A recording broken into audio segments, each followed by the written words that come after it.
This is it, the big one, the page turner, the game changer, the whole bloody reset button. What happens next? That's going to be my legacy, what I'm remembered for, who I become. And I'm as ready as I'll ever be. Thailand, here I bloody come.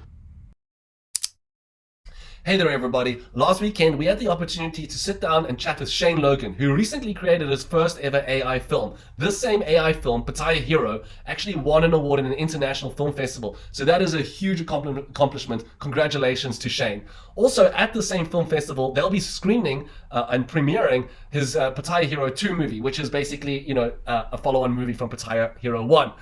In these movies, you're going to see some really interesting things about what's going on in Thailand, some really interesting character journeys and everything. So we were super lucky to have the opportunity to chat with him and to do this interview and to bring this to you.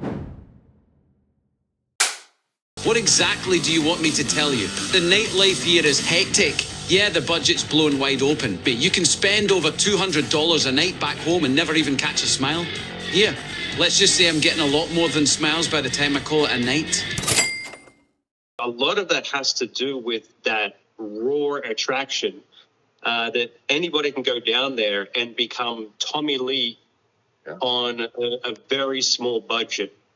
As many girls as you want, the alcohol that you want, you're in the VIP section of a bar partying.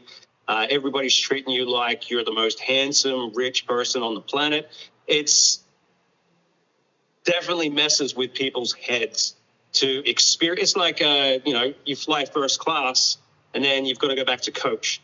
It's the exact same thing, except this is about sex and alcohol. So yeah, every man that experiences it, they have to basically, accept that it's an illusion, but a lot of people don't.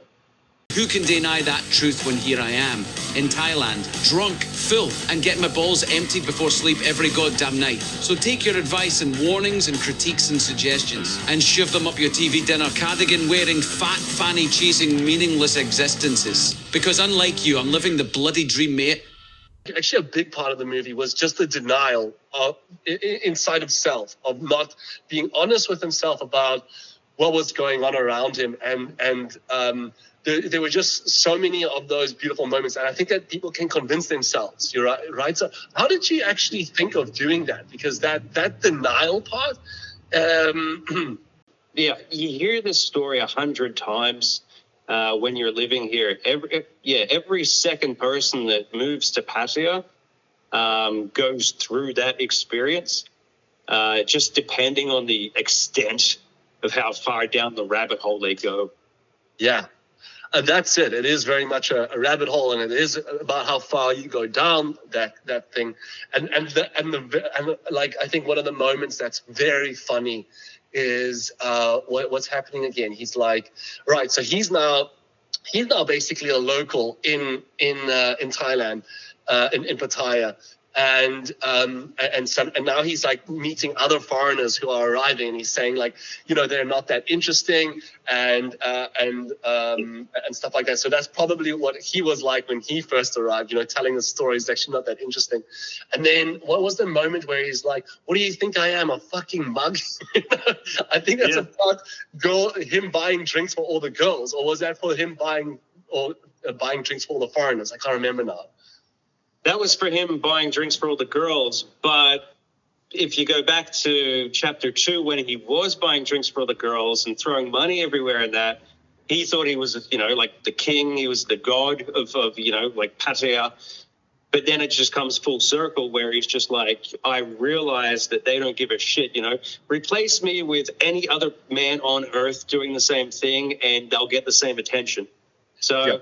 That aspect, or that part there, that chapter, the Thailand Epiphany, that's something I wrote actually around about 6 months ago. And I was going to make a video about that because there is an epiphany moment when you move here.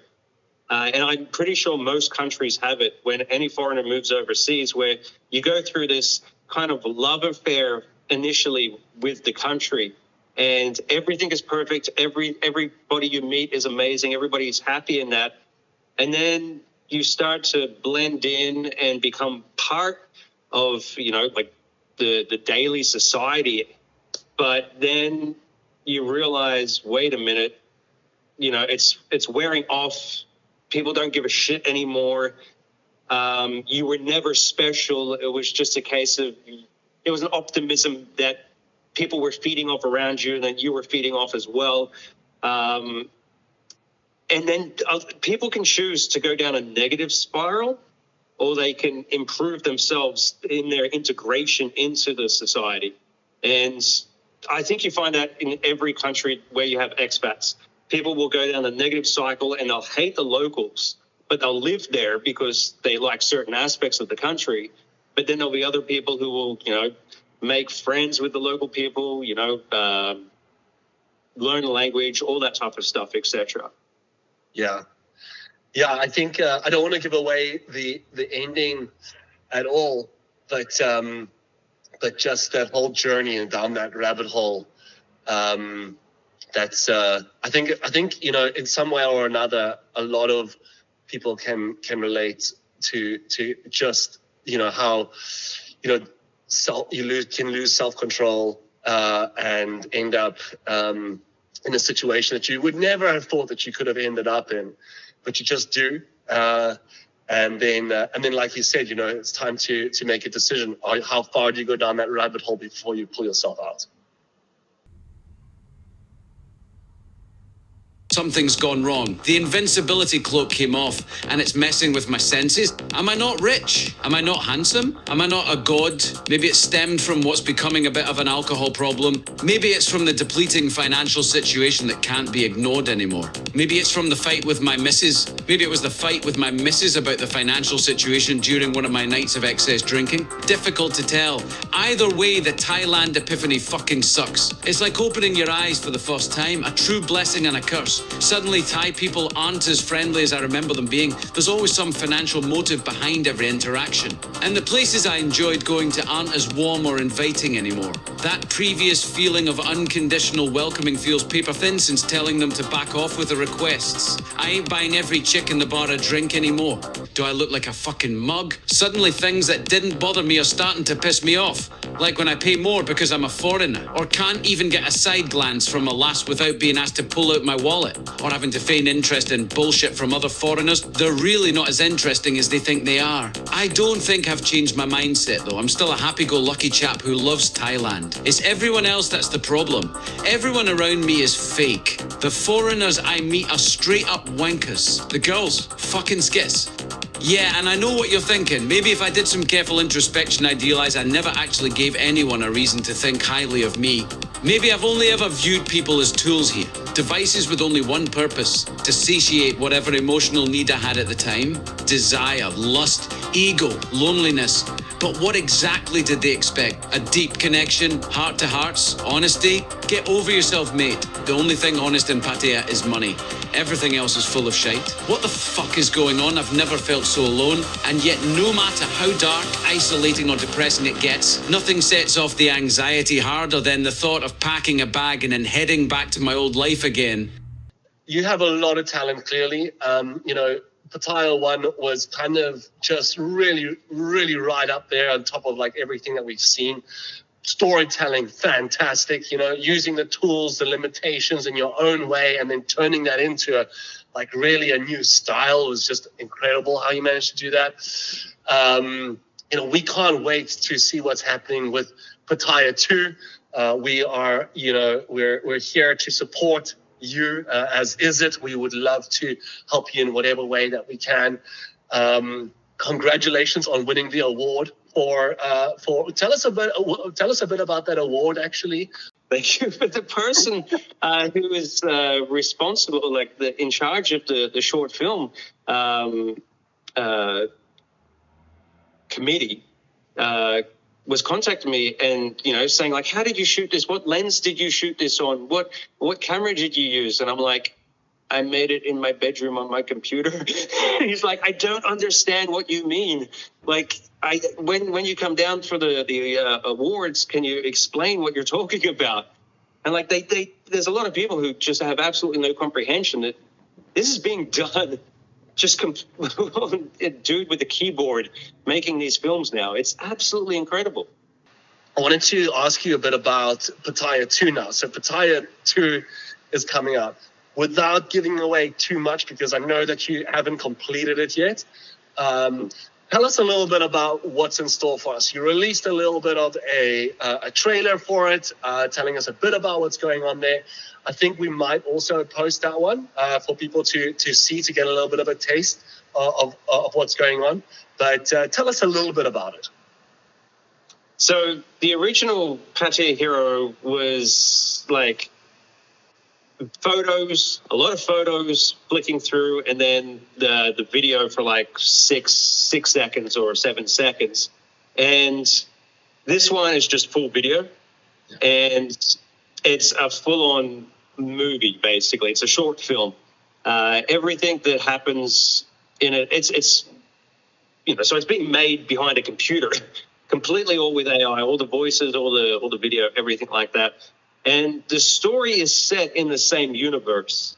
So it's in Pattaya, obviously, but it's a very different vibe to the original one. The original had that aspect of, a noob moving to Pattaya and experiencing all the aspects, whereas this one kind of goes into the seedier side of things. In the 90s, it was very, very popular for people to write crime crime fiction novels in Bangkok or set in Bangkok. So there's a lot of older guys who have kind of grown up reading those books about Thailand and stuff like that. But the younger generation kind of hasn't, and they don't know a lot about the history of like how crazy the underworld can be here. And when you're a part of it, it just seems completely normal. And that's kind of what this one goes into, while also kind of just telling an interesting story about a guy questioning his attitude of, he's been living in Pattaya for like 2 decades, and he experiences something in one night which makes him completely change his attitude on how he's viewed things. Wow. Yeah, so that actually sounds very interesting, first of all, because I guess there's like a little bit of education in there about this underworld of Thailand, and then no doubt together with, like, also if I just think about how you did Pattaya 1, like Pattaya 2, there's definitely going to be a journey in there. I can imagine an interesting journey for this guy, the protagonist. Yeah, well, the protagonist in Pattaya Hero 1, that was like kind of everything was through his eyes. So you don't learn much about the people around him. You learn a little bit. So you learn about like the girl that he ends up living with, a little bit about the guy that he's going to do the drug deal with, but very little about him. Whereas in the second one, it's kind of like you are the protagonist this time, and you're meeting all these characters that take place in Pattaya. So there's actually less about the protagonist. You're viewing him as a prism, and just, everything's through his perspective. The night started out simple. Find the girl. That's how 99% of all jobs in Pattaya begin. Find the girl. Whatever happens next depends how far down the bar girl rabbit hole the client's going. If they're reaching out to me, it's a guaranteed abyss. The bread and butter hasn't changed in years. Check if the bird's still working. Sometimes when I'm lucky, see if she's up for a bar fine. The circumstances requiring video evidence are rarer than you may think. Not that the evidence matters. Bar girls will profess their chaste little asses off till the day they die. But that's their dance to share. As long as the client pays, whatever happens after the fact is none of my business.